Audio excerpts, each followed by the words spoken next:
نحمد الله العظيم ونصلي ونسلم على رسوله الكريم أما بعد فأعوذ بالله من الشيطان الرجيم بسم الله الرحمن الرحيم إن الله يحب التوابين ويحب المتطهرين صدق الله العظيم وقال النبي صلى الله عليه وسلم كل بني آدم خطاء وخير الخطائين التوابون وكما قال عليه الصلاة والسلام முழு பிரபஞ்சத்தையும் படைத்து பரிபாலிக்கும் ரப்பல் ஆலமீன் அல்லாஹ்வுக்கே எல்லா புகழும் புகழ்ச்சியும் அல்ஹம்துலில்லாஹ். நபிமார்கள் ரசூல்மார்கள் அனைவர்களுக்கும் தலைவராக அனுப்பப்பட்ட நபி முஸ்தபா முஹம்மது ஸல்லல்லாஹு அலைஹி வஸல்லம் அவர்கள் மீதும் அவர்களை பின்பற்றி வாழ்ந்த சஹாபாக்கள், தபிஊன்கள், தபூ தபிஈன்கள், ஸலஃபுஸ் ஸாலிஹீன்கள், அல்லாஹ்வுடைய அனைத்து நபியார்கள் மீதும் அவனது ஸலாத்தும் ஸலாமும் உண்டாவதாக. மதிப்புக்குரிய பெரியோர்களே, அன்புக்குரிய சகோதரர்களே, எல்லா சந்தர்ப்பங்களிலும் ரப்பல் ஆலமீன் அல்லாஹ்வை அஞ்சி பயந்து வாழுமாறு முதலாக எனக்கும் அப்பால் உங்களுக்கும் தக்வாவை கொண்டு வசியத்தும் நசிஹத்தும் செய்து கொள்கிறேன். கண்ணியத்துக்குரிய சகோதரர்களே, பெரியோர்களே, ஒரு முஃமினை ரப்பல் ஆலமீன் ஆகிய அல்லாஹ்வுடன் இணைக்கக்கூடிய காரியங்கள் இரண்டு.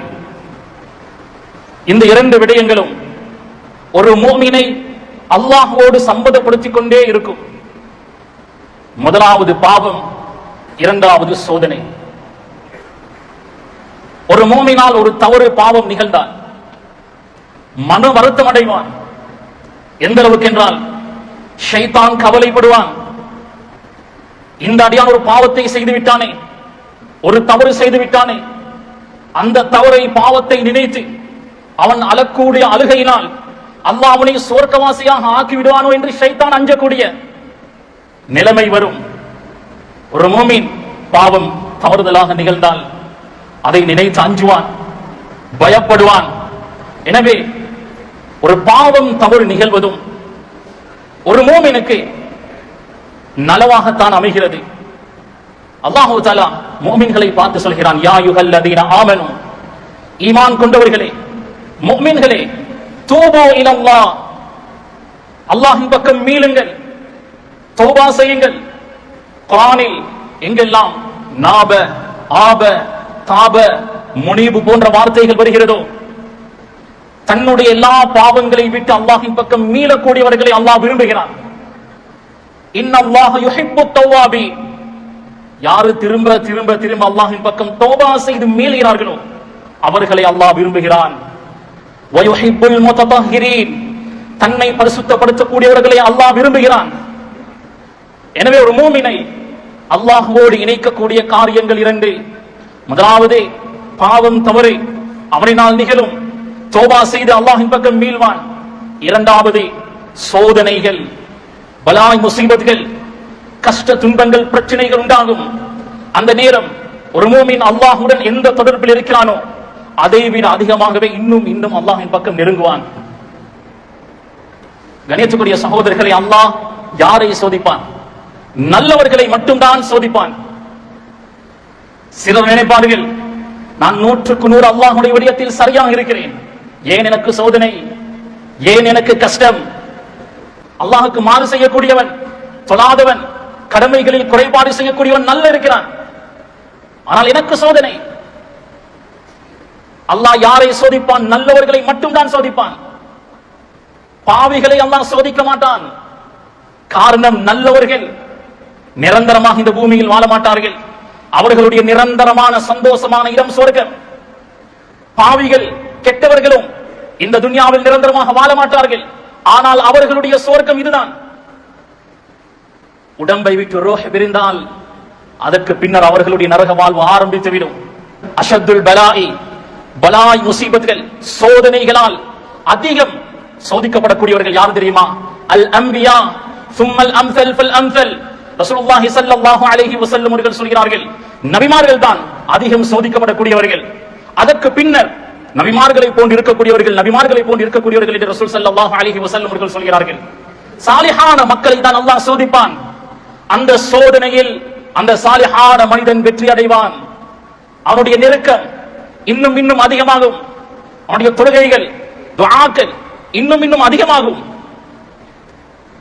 கணியத்துக்குரிய சகோதரர்களே, பெரியோர்களே, ஷேகுல் இஸ்லாம் இப்னு தைமியா ரஹிமஹுல்லாஹ் அவர்களிடத்தில் கேட்கப்பட்டது, ஏன் சோதனைகள் வருகிறது, ஏன் அல்லாஹ் மூமின்களை சோதிக்கிறான்? ஷேகுல் இஸ்லாம் இப்னு தைமியா ரஹிமஹுல்லாஹ் அழகான ஒரு பதிலை சொல்கிறார்கள். சோதனைகள், கஷ்ட துன்பங்கள் உன்னை உனது ரப்போடு இணைக்கும், உனக்கும் உன்னுடைய ரப்புக்கும் இடையில் உள்ள தொடர்பை இன்னும் உறுதிப்படுத்தும். ஆஃபியத், ஆஃபியத் என்பது சோதனைகள் இல்லாத நிம்மதியான வாழ்க்கை. இது உனக்கும் உன்னுடைய ஆன்மாவுக்கும் மத்தியில் உள்ள நெருக்கத்தை அதிகப்படுத்தும். ஒரு மூமினுக்கு சோதனை ஏற்பட ஏற்பட அல்லாஹ்வுடனான நெருக்கம், தகர்ருப் இன்னும் இன்னும் அதிகமாகிக் கொண்டே போகும். அவனுடைய அமல் இபாதத்தை அதிகப்படுத்துவான். தஹஜ்ஜுடைய நேரம் கண்ணீர் வடிப்பான், அல்லாஹ்விடத்தில் கேட்பான். லத்தத்துல் முனாஜாத், அல்லாஹ்வுடன் தனிமையில் பேசி அல்லாஹ்விடம் தன்னுடைய தேவைகளை கேட்டு கண்ணீர் வடிப்பான். அந்த இன்பம் அந்த மூமினுக்கு கிடைக்கும். துஆ கேட்பான். அத்ஆ ஹுவல் இபாதா, துஆவே இபாதத் தானே. அவனுடைய தேவைகளை கண்ணீர் வடித்து கேட்பான், அதுவே ஒரு இபாதத் தான். சில நேரம் நாம் கேட்க கேட்க கிடைக்காது, தாமதமாகிக் கொண்டே போகும். நிராசையாக கூடாது. அல்லாஹு தஆலா பொறுமையை சோதிப்பான். அந்த பொறுமையுடைய உச்சம்தான் துஆ கபூல் செய்யப்படக்கூடிய எல்லை. சில சாலிஹான மனிதர்கள், ஸலஃபுஸ் ஸாலிஹீன்களில் சிலர் துஆ செய்வார்கள், யா அல்லாஹ் எங்களுடைய துஆக்களை அவசரமாக கபூல் செய்யாதே, எங்களுடைய தேவைகளை நாம் கேட்போம், அவசரமாக கபூல் செய்யாதே. அப்படி அவசரமாக கபூல் செய்யப்பட்டால் நாம் கண்ணீர் வடித்து எங்களுடைய தேவைகளை கேட்பது குறைந்துவிடும். கணியத்துக்குரிய சகோதரர்களே, ஒரு மூமினை அல்லாஹ்வோடு இணைக்கக்கூடிய விடயங்கள் இரண்டு. சோதனைகளின் போது அவனுடைய ஈமான் இன்னும் இன்னும் அதிகமாகும். பாவம் தவறு நிகழ்ந்தால் அவன் தௌபா செய்து அல்லாஹ்வின் பக்கம் மீள்வான். ஏற்கனவே இருந்த ஈமானுடைய தரத்தை விட தௌபா செய்து மீண்டதற்கு பின்னர் உள்ள ஈமான் இன்னும் பலமானதாக இருக்கும். கணியத்துக்குரிய சகோதரர்களே, ஒரு மூமினை பொறுத்த வகையில் அன்றாடம் தௌபா செய்ய வேண்டும், தௌபா செய்து கொண்டே இருக்க வேண்டும். பாவம் செய்தால் தான் தௌபா என்று நினைத்துக் கொண்டிருக்கிறோம். அப்படி இல்லை. ஒரு மூமின் ஒவ்வொரு நாளும் ஒவ்வொரு பொழுதுகளும் தௌபா செய்து கொண்டே இருப்பான். சில பாவங்களுக்கு சாத்தியம் இருக்காது, அந்த பாவத்தில் இருந்தும் தௌபா செய்யலாம். உதாரணமாக, கண் தெரியாத ஒருவன் கண்ணால் நடந்த பாவங்களில் இருந்து தௌபா செய்கிறார். கையில்லாத ஒருவர் திருட்டில் இருந்து தௌபா செய்கிறார். கால் இல்லாத ஒருவர் ஹராத்துக்காக நடந்ததிலிருந்து தௌபா செய்கிறார். உலமாக்கள், அறிஞர்கள் இதற்கு என்ன விளக்கம் சொல்கிறார்கள் தெரியுமா? அந்த மனிதர் அந்த பாவத்தை செய்யவில்லை, ஆனால் உள்ளம் அவரோடு பேசும். கண் பார்வை உனக்கு இருந்திருந்தால் இந்த பெண்ணை நீ பார்க்கலாமே, கை இருந்திருந்தால் உதாரணமாக திருடி இருக்கலாமே, கால் இருந்தால் இந்த பாவத்துக்காக நடந்திருக்கலாமே. உள்ளம் பேசும். அதிலிருந்தும் தௌபா செய்யணும். அஹ்மது இப்னு ஹம்பல் ரஹிமஹுல்லாஹ் அவர்களிடத்தில் அவருடைய மகன் வந்து கேட்கிறார், என்னுடைய தந்தையே, எனக்கு ஒரு வசியத் செய்யுங்கள். அஹ்மது இப்னு ஹம்பல் ரஹிமஹுல்லாஹ் மகனுக்கு வசியத் செய்கிறார்கள், யா புனைய, என் அன்புக்குரிய மகனே, இன்வில் கைர், நல்லதை மட்டுமே நினை, பாவத்தை கெட்டதை நினைக்காதே, அது நினைப்பதே பாவமாகிவிடும். கணியத்துக்குரியவர்களே, ஒரு பாவத்தை நினைத்தால், செய்யவில்லை என்றால் அது பாவமாக எழுதப்படாது. ஒரு மூமின், ஒரு இறை விசுவாசி அதிலிருந்தும் தௌபா செய்து கொண்டே இருப்பான். ஷைத்தானோடு வஸ்வாசோடு போராடி கொண்டிருப்பான். கணியத்துக்குரியவர்களே, எங்களால் சில பாவங்கள் நிகழ்கிறது, இது பாவம் தான் என்பது எங்களுக்கே தெரியாது. அப்படியாப்பட்ட நிறைய பாவங்கள் இருக்கிறது. அந்த பாவங்களில் இருந்து நாம் தௌபா செய்யணும். நமக்கே தெரியாமல் நாம் செய்யக்கூடிய பாவங்களில் மிக ஆபத்தானது அல்லாஹ்வை பற்றிய கெட்டெண்ணம் வைப்பது. சூஅன் பில்லாஹி அஸ்ஸ வஜல், அல்லாஹ்வை பற்றிய கெட்டெண்ணம். ஒரு மூமின் அவனுடைய கடைசி டொட் இரத்தம் வரை அல்லாஹ்வை பற்றி நல்லெண்ணம் மட்டுமே வைப்பான், கெட்டெண்ணம் வைக்க மாட்டான். அநியாயமாக கொலை செய்யப்பட்டு உடம்பில் உள்ள எல்லா இரத்தங்களும் பீரிட்டோடுகிறது. கடைசி டொட் இரத்தம் வரை அவன் அல்லாஹ் மீது நல்லெண்ணம் தான் வைப்பான். ரப்பிதன் மூலம் என்னுடைய பாவங்களை மன்னிப்பான், சொர்க்கத்தை எனக்கு தருவான், அல்லாஹ் இது எனக்கு நலவை தான் வைத்திருப்பான். ஒரு மூமின் எந்த கட்டத்திலும் அல்லாஹ்வின் மீது கெட்டெண்ணம் கொள்ள மாட்டான். ஹசன் அல் பஸ்ரி ரஹிமஹுல்லாஹ் அவர்களிடத்தில் ஒருவர் வந்து கேட்டார், நாம் துஆ செய்கிறோம், கபூல் செய்யப்படுவதில்லையே. ஹசன் அல் பஸ்ரி ரஹிமஹுல்லாஹ் அவர்கள் சொன்னார்கள், நாம் அவசரப்படுகிறோம். அந்த மனிதர் கொஞ்ச காலம் கழித்து மறுபடியும் வந்தார். சொன்னார், இமாம் அவர்களே, அவசரப்படாமல் மெதுவாக கேட்டேன், நீண்ட நாள் காத்தேன், ஆனால் கிடைக்கவில்லையே. ஹசன் அல் பஸ்ரி ரஹிமஹுல்லாஹ் அவர்கள் சொன்னார்கள், நீ கேட்டது டெஸ்ட் பண்ண, கிடைக்குதா என்று பார்க்க, நாம் கேட்பது எங்களுடைய ஈமானை அதிகரிக்க. கணியத்துக்குரிய சகோதரர்களே, பலருடைய நாவுகளில் இந்த வார்த்தைகளை நாம் கேட்டிருக்கிறோம். நான் எவ்வளவு துஆ செய்கிறேன், இருந்தாலும் என்னுடைய இந்த கஷ்டம் போவதில்லையே. கஅபாவுக்கு போய் துஆ செய்தேன், இருந்தும் அல்லாஹ் இந்த கஷ்டத்தை நீக்கலையே. அல்லாஹ் பார்த்து கொண்டு தான் இருக்கிறான், அல்லாஹ்க்கு இரக்கமில்லையா? இது போன்ற குஃப்ர் ஷிர்க்குக்கு ஒற்றையான வார்த்தைகளை பாவிக்கக்கூடியவர்கள் என்னுடைய முஸ்லிம்களில் நிறைய பேர் இருக்கிறார்கள். கணியத்துக்குரிய சகோதரர்களே, அல்லாஹ் மூமினை சோதித்துக் கொண்டே இருப்பான். அல்லாஹ் துஆ கேட்கக்கூடிய சந்தர்ப்பத்தை உங்களுக்கு தருகிறானா? உங்களுடைய துஆ அவசரமாக கபூல் செய்யப்படுவதில்லையா? அல்லாஹ் விரும்புகிறான், என்னுடைய அடியான் இன்னும் என்னிடத்தில் கேட்க வேண்டும், இன்னும் இன்னும் என் பக்கம் நெருங்க வேண்டும். மார்க்கத்தினுடைய விடயங்களில் சந்தேகம் கொள்வதும் அல்லாஹ் மீது சந்தேகம் கொள்வதாக அமையும். இந்த இஸ்லாமிய மார்க்கம் லா ரைப ஃபீ, எந்த விதமான சந்தேகங்களும் இல்லை. இஸ்லாம் பூர்த்தியான நேர்த்தியான மார்க்கம். ஷரியத்துடைய சட்ட திட்டங்கள், இது இப்படி இருந்தால் நல்லம், அது அப்படி இருந்தால் நல்லம், இப்படி வந்திருக்க கூடாது, இது கரெக்ஷன்கள் சொன்னால் அல்லாஹ் மீது நாம் குறை சொல்கிறோம். கணேசக்குரிய சகோதரர்களே, நாம் இதிலிருந்து தௌபா செய்யணும்.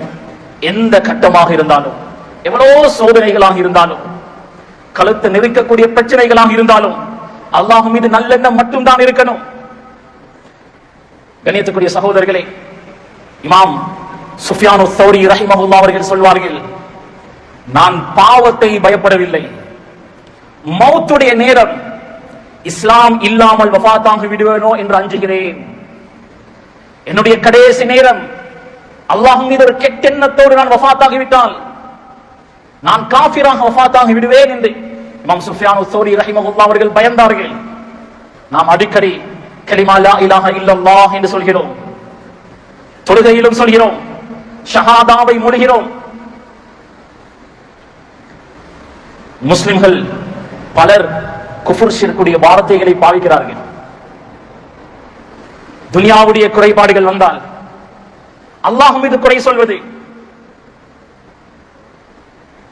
இது குஃப்ர் ஷிர்காக ஆகிவிடும். கலிமாவை அடிக்கடி மொழிவது இஸ்லாத்துக்குள் நுழைந்து விடுவோம். கணியத்துக்குரிய சகோதரர்களே, அபூபக்கர் சித்தீக் ரலியல்லாஹு அன்ஹு சிறந்த சஹாபி, ஈமானில் மிக பலமானவர். அவருக்கு இவ்வளவு பெரும் அந்தஸ்து கிடைப்பதற்கு என்ன காரணம்? இவ்வளவு பெரும் அந்தஸ்தை அவர் தொழுகையால் அடையவில்லை, நோம்பினால், ஜகாத்தினால், ஹஜ்ஜினால் அடையவில்லை, சதகா தான தர்மங்கள் மூலம் அடையவில்லை. அவர் இவ்வளவு உயரத்தை அடைவதற்கு காரணம் பிஷைஇன் பிமா வகர ஃபீ கல்பிஹி, அவருடைய உள்ளத்தில் இருந்த ஈமான் தான் காரணம்.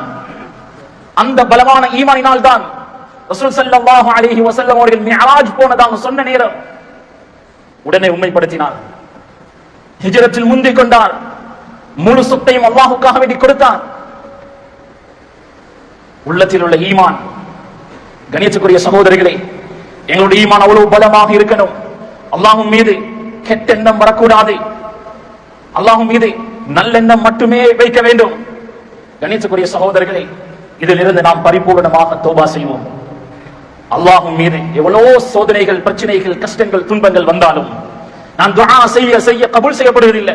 சதகா தான தர்மங்கள் அள்ளி கொடுக்கிறேன், ஆனால் கஷ்டம் போகுதில்லை, துன்பம் போகுதில்லை. நிச்சயம் அல்லாஹ் உங்களுக்கு பதிலளிப்பான். அல்லாஹ் மீது நல்லெண்ணம் வைங்க. அல்லாஹ் தஆலா உங்களுடைய கஷ்டத்திலிருந்து உங்களை சரியான நேரத்தில் பாதுகாப்பான், சுவர்க்கத்தில் உயர்ந்த அந்தஸ்தை தருவான். கணியத்துக்குரிய சகோதரர்களே, இன்னொரு பாவம் இருக்கிறது. எங்களில் பலர் இதை சர்வ சாதாரணமாக செய்து கொண்டிருக்கிறோம். பெருமை, தன்னை மேன்மையாக கருதி அடுத்தவர்களை இழிவாக பார்ப்பது. இதற்கு சொல்வார்கள் சுயநலம். மனிதர்கள் எல்லாமே சுயநலவாதிகள் தான். ஏன் அமல் செய்கிறோம்? சுவர்க்கம் போக. அதுவும் ஒரு வகையில் சுயநலம் தான். உழைக்கிறோம், சம்பாதிக்கிறோம் என்னுடைய குடும்பத்துக்காக, என்னுடைய மனைவி பிள்ளைகளுக்காக, அதுவும் சுயநலம் தான். ஆனால் இன்னொருவரை தாழ்வாக கருதி தன்னை மேன்மையானவனாக நினைத்துக் கொள்வது பாவம். கணியத்துக்குரிய சகோதரர்களே, உவைசுல் கரனி ரஹிமஹுல்லாஹ் அவர்கள் சொல்வார்கள், அகூனு ஃபீ குபராஇன் நாஸ், மக்களுக்கு மத்தியில் பிரபல்யம் அற்றவனாக இருப்பதை நான் விரும்புகிறேன். மார்க்க ரீதியாக அடையாளப்படுத்தப்படக்கூடிய ஒரு நபராக இருந்தால், பெரிய ஒரு தாயாக, பெரிய ஒரு ஆலிமாக, முஃப்தியாக அடையாளப்படுத்தப்பட்டால் சில நேரம் எண்ணம் வரும், நான் அமல் செய்கிறேன், நான் இபாதத் செய்கிறேன், தஹஜ்ஜுத் தொழுகிறேன், நிறைய வணக்க வழிபாடுகளில் ஈடுபடுகிறேன், இவன் தொழுகையே இல்லாமல் இருக்கிறானே, இவன் இப்படி செய்கிறானே, அப்படி செய்கிறானே, அடுத்தவர்களை பார்த்து தவறான எண்ணம் வரலாம். இந்த கட்டத்தில் நாம் என்ன தெரியுமா நினைக்க வேண்டும்? என்னுடைய கடைசி நேரம் எப்படி அமையும் என்று எனக்கு தெரியாது. அல்லாஹு தஆலா 100 கொலை செய்தவனை மன்னித்திருக்கிறான். தவறான நடத்தை உள்ள பெண் தண்ணீர் புகட்டினால் ஒரு நாய்க்கு, அந்த பெண்ணை அல்லாஹ் மன்னித்தான். வாழ்வு முழுக்க பாவத்தில் கழித்த ஒருவர் கடைசி நேரத்தில் கலிமாவை முடிகிறான், அவருடைய எல்லா பாவங்களும் மன்னிக்கப்படுகிறது. யாரையும் பார்த்து தரை குறைவாக நினைக்க கூடாது. பாவத்தை வெறுக்கணும், பாவம் செய்யக்கூடியவரை வெறுக்க கூடாது. ஹிக்மத்தாக அழகான முறையில் தஅவா செய்யணும், அது எங்கள் மீது கடமை. ஆனால் பாவம் செய்யக்கூடியவர்களையோ தவறு செய்யக்கூடியவர்களையோ இழிவாக பார்ப்பதற்கு பாவம். அல்லாஹ் பாதுகாக்கணும், நாளை அந்த பாவத்தில் எங்களை ஈடுபட வைத்து விடுவான். கணியத்துக்குரிய சகோதரர்களே, பெரியோர்களே, தௌபா செய்ய வேண்டிய இன்னொரு மிக முக்கியமான ஒரு பாவம் தவறான குணங்கள், அஹ்லாக்குகள். சிலர் இருப்பார்கள் அமல் இபாதத்தில் டாப் லெவலில் இருப்பார்கள், முன் சஃபில் இருந்து தொழுவார்கள், ஆனால் அஹ்லாக் 100க்கு 100 ஜீரோவாக இருக்கும். கெட்ட குணநலங்கள் இருந்து நாம் தௌபா செய்யணும். சிலர் இருப்பார்கள் அமல் இபாதத்தில் மிக பேணுதல், மக்களோடு அன்பாக பழகுவார், ஆனால் மனைவியோடு மிருகமாக நடந்து கொள்வார், மனைவிக்கு கை நீட்டுவார், தகாத வார்த்தைகளால் ஏசுவார். அதனால தான் ரசூல் ஸல்லல்லாஹு அலைஹி வஸல்லம் அவர்கள் சொன்னார்கள், கைருக்கும் கைருக்கும் லிஅஹ்லிஹி, உங்களில் சிறந்தவர் தன்னுடைய குடும்பத்துக்கு சிறந்தவராக இருப்பவர் தான். மனைவி கிட்ட கேளுங்க, நான் எப்படி நடந்து கொள்கிறேன், என்னுடைய குணநலங்கள் சரியாக இருக்கிறதா, உன்னோடு சரியான முறையில் நடந்து கொள்கிறேன். மனைவி நீங்க நல்லவன் என்று சொன்னால் நீங்க நல்லவன் தான். ரசூல் ஸல்லல்லாஹு அலைஹி வஸல்லம் அவர்கள் சொல்லிவிட்டு சொல்கிறார்கள், வ அனா கைருக்கும் லிஅஹ்லிஹி, என்னுடைய குடும்பத்துக்கு நான் சிறந்தவனாக இருக்கிறேன். கணியத்துக்குரிய சகோதரர்களே, என்னுடைய குணநலங்கள், கெட்ட அஹ்லாக்கள் இருந்தால் அதிலிருந்து தௌபா செய்யணும். சிலர் பக்குவமாக இருப்பார்கள், எல்லாமே சரியாக இருக்கும், ஆனால் கொடுக்கல் வாங்கலில் மோசடி,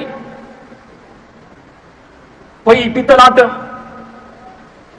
கண்ணியமானவர்களே, எங்களுடைய அஹ்லாக்கள் சரியில்லை என்றால் ஒரு நாளும் சுவர்க்கம் போக முடியாது. இன்னொரு பாவம் இருக்கிறது, இதிலிருந்து தௌபா செய்யணும். நாம் எவ்வளவுதான் அமல் இபாதத்தில் பேணுதலாக இருந்தாலும், சொந்த பந்தங்களை பகைத்துக் கொண்டு வாழ்ந்தாலும் ஒரு நாளும் சுவர்க்கம் போக முடியாது. ரஹீம், சொந்த உறவு, தாய் தந்தை, நானா தம்பி, தாத்தா தங்கச்சி, உம்மா வாப்பாவுடைய சகோதர சகோதரிகள், இவர்கள் எல்லாம் ரஹீம் நெருங்கிய உறவுகளில் வருவார்கள். இவர்களை பகைத்து வாழ்வது பெரும் பாவம். இதிலிருந்து தௌபா செய்யணும், அவர்களோடு சமாதானமாகணும். கண்ணியத்துக்குரியவர்களே, சிலர் கடமைகளை நிறைவேற்றுகிறார்கள், தொழுகிறார்கள், நோன்பு நோக்கிறார்கள், ஜகாத்தை கொடுக்கிறார்கள், ஆனால் உரிய நேரத்தில் கொடுப்பதில்லை. இதுவும் பெரும் பாவங்கள் ஒன்று என்று அறிஞர்கள் பதிவு செய்கிறார்கள். தொழணும், உரிய நேரத்தில் தொழணும். அல்லாஹு தஆலா பதுவா செய்கிறான், ஃபவைலுல் லில் முஸல்லீன், தொழக்கூடியவர்களுக்கு வயல் என்ற நரகம் உண்டாகட்டும். இன்னொரு அர்த்தம், நாசம் உண்டாகட்டும். தொழக்கூடியவர்கள் எப்படியாப்பட்ட தொழிலாளிகள், அல்லதீன ஹும் அன் ஸலாத்திஹிம் சாஹூன், தொழுகையில் பொடும்போக்காக இருக்கக்கூடியவர்கள். முஃபஸ்ஸிரூன்கள் இந்த ஆயத்துக்கு விளக்கம் சொல்கிறார்கள், இவர்கள் அறவே தொழாதவர்கள் இல்ல, தொழக்கூடியவர்கள். ஆனால் உரிய நேரத்தில் தொழாமல் பிற்படுத்தி கலா செய்து தொழக்கூடியவர்கள். சில முஃபஸ்ஸிரூன்கள் எழுதுகிறார்கள், வயல் என்பது நரகத்தில் இருக்கக்கூடிய ஆழமான ஒரு கால்வாய். அது எவ்வளவு வெப்பமானது என்றால், இந்த உலகத்தினுடைய மலைகள் அங்கு கொண்டு போகப்பட்டால் உருகி வடிந்துவிடும். இவர்களுக்கு இந்த தண்டனை என்றால் அறவே தொழாதவர்களுடைய தண்டனைகள் எப்படி இருக்கும்? ஜகாத் கொடுக்கிறான், ஆனால் உரிய நேரத்தில் கொடுப்பதில்லை, பராமுகமாக தாமதப்படுத்தி நிறைவேற்றுகிறார், சரியான முறையில் நிறைவேற்றுவதில்லை. அது பெரும் பாவம். ஹஜ் கடமையாகிறது, ஹஜ் செய்ய வசதி இருக்கிறது, உடம்பிலும் தெம்பிருக்கிறது, காரணம் இல்லாமல் பிற்படுத்திக் கொண்டே இருப்பதும் பாவம். கணித்துக்குரிய சகோதரர்களை, கடமைகளை உரிய நேரத்தில் நிறைவேற்றுவதுதான் சரியான ஒரு அமலாக இருக்கும். கணித்துக்குரியவர்களே, முஸ்லிம்களில் பலர் சில பாவங்களை செய்கிறார்கள் தெரியாமல். வட்டியுடைய கொடுக்கல் வாங்கல் இருக்கிறது, அவர்களுக்கே தெரியாது. கன்வென்ஷனல் பேங்கோடு தொடர்பு பட்டிருக்கக்கூடியவர்கள் வட்டியுடைய தொடர்பில் இருக்கிறீர்கள். உங்களுடைய எந்த அமல் இபாதத்துகளும் கபூல் செய்யப்பட மாட்டாது. யம்ஹகுல்லாஹு ரிபா, அல்லாஹ் சொல்கிறான் வட்டியை அழிப்பேன் என்று. இமாம் பைதாவி ரஹிமஹுல்லாஹ் ஆயத்துக்கு விளக்கம் சொல்கிறார்கள், வட்டியை அல்லாஹ் அழிப்பான் என்று சொன்னால் வட்டியை மட்டும் இல்ல அல்லாஹ் அழிப்பான். வட்டியுடைய பணம் எந்த சொத்து செல்வங்களோடு சேர்ந்திருக்கிறதோ முழு சொத்து செல்வங்களையும் அல்லாஹ் அழிப்பான். பேங்குடைய தேவை உங்களுக்கு இருக்கிறதா? இஸ்லாமிக் பேங்குக்கு போங்க, அங்க முதாரபா முராபஹா முஷாரபா என்று சொல்லக்கூடிய இஸ்லாமிக் கன்செப்ட்கள் தான் அங்கு நடக்கிறது. அந்த பேங்குகளில் எந்த முறையில் நடைமுறைப்படுத்தப்படுகிறது என்று ஷரியா அட்வைசரோடு பேசி அதை செய்து கொள்ளலாம். அல்லாஹுக்காக கேட்கிறேன், வட்டி பேங்குடைய தொடர்பு இருந்தால் இன்றைய அதை கேன்சல் பண்ணிருங்க. சிலர் சொல்வார்கள், வட்டி பணத்தை நான் எடுக்கிறது இல்ல, வட்டி பணத்தை நான் பேங்க்லயே தான் விடுறேன், மத்த பணத்தை மட்டும் தான் எடுக்கிறேன். இன்னும் சிலர் சொல்வார்கள், வட்டியை இன்ட்ரெஸ்ட் நான் ஸ்டாப் பண்ணி இருக்கிறேன். நீங்க ஸ்டாப் பண்ணினாலும் இல்லை என்றாலும், வட்டி பணத்தை எடுக்கல என்றாலும் இல்லை என்றாலும், உங்களுடைய பணத்தின் மூலம் வட்டியுடைய பிசினஸ் நடக்கிறது. வட்டி பிசினஸ்க்கு உதவியாக இருக்கிறீர்கள். அல்லாஹ் தஆலா சொல்கிறான், வலா தஆவனு அலல் இஸ்மி வல் உத்வான், பாவத்திற்கு ஒருவருக்கொருவர் உதவி செய்து கொள்ள வேண்டாம். எனவே கண்ணியத்துக்குரியவர்களே, கன்வென்ஷனல் பேங்கோடு எந்த தொடர்பு இருந்தாலும் ஹராமாகும். சில நன் முஸ்லிம்கள் ஷரியா செக்ஷன் ஆரம்பிச்சிருக்கிறார்கள், அதுக்கு தனி நிபந்தனைகள் இருக்கிறது. ஷரியா அட்வைசரோடு பேசி அதை சரியான முறையில் நிறைவேற்றுங்கள். ஹராத்துடைய தொடர்பு வேண்டாம். கணித்துக்குரிய சகோதரர்களே, புதிய புதிய பிசினஸ்கள் ஏராளமாக இருக்கிறது. இது ஹலாலா ஹராமா என்று நாம் ஆராய்ச்சி செய்வதில்லை, ஃபத்வா கேட்கிறதில்லை. என்னுடைய வருமானம் ஹலாலா ஹராமா, நான் பிசினஸ் செய்கிறேன், ஒரு பொருளை வாங்குகிறேன், இது எனக்கு ஹலாலா ஹராமா என்பதை சரி பார்த்து செய்யுங்கள். பலரும் செய்கிறோம், அதனுடைய ஃபத்வா தெரியாமல், பாவம் என்று தெரியாமல் செய்து கொண்டிருக்கிறோம். கணித்துக்குரியவர்களை, இதிலிருந்து நாம் தௌபா செய்யணும். தனிமையில் இருந்து அல்லாஹ்வின் பக்கம் முன்னோக்கி தௌபா செய்யுங்க, துஆ செய்யுங்க. யா அல்லாஹ், கத்ரத் துனூபி வகலபத் அலைய, என்னுடைய பாவங்கள் அதிகமாகி விட்டது, மிகைத்து விட்டது, நான் தௌபா செய்கிறேன், உன் பக்கம் மீண்டு விட்டேன். எல்லா பாவத்திலிருந்து முழுமையாக அல்லாஹ்வின் பக்கம் மீளுங்க. சில நேரம் பல பயான்களை கேட்டிருப்போம், உபதேசங்களை கேட்டிருப்போம், குர்ஆன் வசனங்கள், ஹதீஸ்கள், சம்பவங்கள் நிறைய கேட்டிருப்போம். ஆனால் எந்த மாற்றங்களும் ஏற்பட்டிருக்காது. சில நேரம் ஒரே ஒரு வார்த்தை என்னுடைய வாழ்க்கையை மாற்றும், ஒரே ஒரு செயல் எங்களுடைய வாழ்க்கையை மாற்றும். அப்துல்லாஹ் இப்னு உமர் ரலியல்லாஹு அன்ஹு அவர்களுடைய மகன் சாலிம் ரஹிமஹுல்லாஹ், சாலிஹான ஒரு மனிதர், கஅபாவை தவாஃப் செய்து கொண்டிருக்கிறார். அவருடைய ஆடை 2 திர்ஹம் பெருமதியான ஆடை, எளிமையான ஆடை, இத்து போன ஒரு செருப்பு கையில் வைத்திருக்கிறார். அந்த நேரம் மலிக் ஹிஷாம் இப்னு அப்துல் மலிக் என்ற ஒரு அரசன் கஅபாவை தவாஃப் செய்து கொண்டிருக்கிறார். சாலிமை பார்த்தார், பார்ப்பதற்கே பரிதாபம், ஏழ்மையாக இருக்கிறார். ஹிஷாம் இப்னு அப்துல் மலிக் பேசினார், உங்களுக்கு ஏதாவது தேவை இருக்கிறதா? துன்யா ரீதியான எந்த தேவையாக இருந்தாலும் என்னிடத்தில் சொல்லுங்க, நான் நிறைவேற்றுகிறேன். சாலிம் கேட்டார், உங்களுக்கு வெட்கம் இல்லையா? எந்த இடத்தில் இருந்து என்ன வார்த்தைகளை பேசுகிறீர்கள்? ஒரு மலிக் அரசனை பார்த்து கேட்கக்கூடிய கேள்வி இது. கஅபாவுக்கு முன்னால் ஹரத்தில் இருக்கிறேன், அல்லாஹ்விடத்தில் கேட்காமல் உங்களிடத்தில் கேட்பதா? ஹிஷாம் இப்னு அப்துல் மலிக்கு வெட்கமாகி விட்டது. நான் இந்த இடத்தில் கேட்டது தவறுதான். தவாஃப முடிச்சிட்டு ஹரத்துக்கு வெளியே போனார். சாலிம் தவாஃப முடிச்சிட்டு அமல்கள் எல்லாம் முடிச்சிட்டு ஹரத்துக்கு வெளியே போகிறார். மலிக் அரசன் காத்துக் கொண்டிருக்கிறார் சாலிமுக்காக. அரசர் சொல்கிறார், என்ன மன்னிச்சு கொள்ளுங்க, நான் அந்த இடத்தில் இருந்து கேட்டது தவறுதான். இப்ப சொல்லுங்க, உங்களுக்கு என்ன வேணும்? துன்யா ரீதியான எந்த தேவையாக இருந்தாலும் நான் செய்ய தயார், தைரியமாக சொல்லுங்க என்று சொல்ல சாலிம் சொன்னார், ரஹிமஹுல்லாஹ், இந்த முழு உலகத்தையும் முழு பிரபஞ்சத்தையும் தன் வசம் வைத்திருக்கக்கூடிய ரப்பல் ஆலமீன் அல்லாஹ்விடத்திலேயே நான் துன்யாவை கேட்கல, தவாஃபின் போது ஆகிரத்தை தான் கேட்டேன். உங்களிடத்தில் நான் துன்யாவை கேட்கவா போகிறேன்? ஹிஷாம் இப்னு அப்துல் மலிக் அந்த அரசனுக்கு இந்த வார்த்தைகள் ஏதோ செய்துவிட்டது. முஅர்ரிஹூன்கள் சரித்திர ஆசிரியர்கள் பதிவு செய்கிறார்கள், இந்த வார்த்தை ஹிஷாம் இப்னு அப்துல் மலிக்குடைய வாழ்க்கையில் பெரிய ஒரு மாற்றத்தை ஏற்படுத்தியது. இது போன்றுதான் எங்கள் ஒவ்வொருவருக்கும் தௌபாவாக அமையக்கூடிய ஏதோ ஒரு வார்த்தை அமையும். அல்லாஹுக்காக கேட்டுக்கொள்கிறேன், இந்த பயானை உங்களுடைய தௌபாவுக்குரிய சந்தர்ப்பமாக அமைத்துக் கொள்ளுங்கள். இந்த துன்யாவில் நாம் யாரும் நிரந்தரமாக இருக்க மாட்டோம். குறுகிய கால வாழ்க்கை. மலக்குல் மௌத் உங்களுடைய ரூஹை கைப்பற்றுவார், அதற்கு பின்னர் துன்யா முடிந்துவிடும். மலக்குல் மௌத் என்னுடைய பெரும்பெரல் இருந்து ரூஹை கைப்பற்றுவார், உடலை விட்டும் ரூஹ் பிரியும். கது காமத் கியாமத்துஹு ஸல்லல்லாஹு அலைஹி வஸல்லம் அவர்கள் சொன்னார்கள், ரூஹ் பிரிந்து விட்டால் அவருடைய கியாமத் ஆரம்பமாகிவிடும். சொர்க்கமோ நரகமோ இந்த இரண்டில் ஒன்றாக இருக்கும். நாம் சொர்க்கவாசியாக தான் வாழணும், சொர்க்கவாசியாக தான் வஃபாத்தாகணும், சொர்க்கவாசியாக தான் கபரிலும் இருக்க வேண்டும், மஹ்ஷரிலும் இருக்கணும். அதற்கு பின்னர் நிரந்தர சந்தோஷமான வாழ்க்கை சொர்க்கம். இந்த துன்யாவில் சொர்க்கவாதியாக வாழ்வது எப்படி?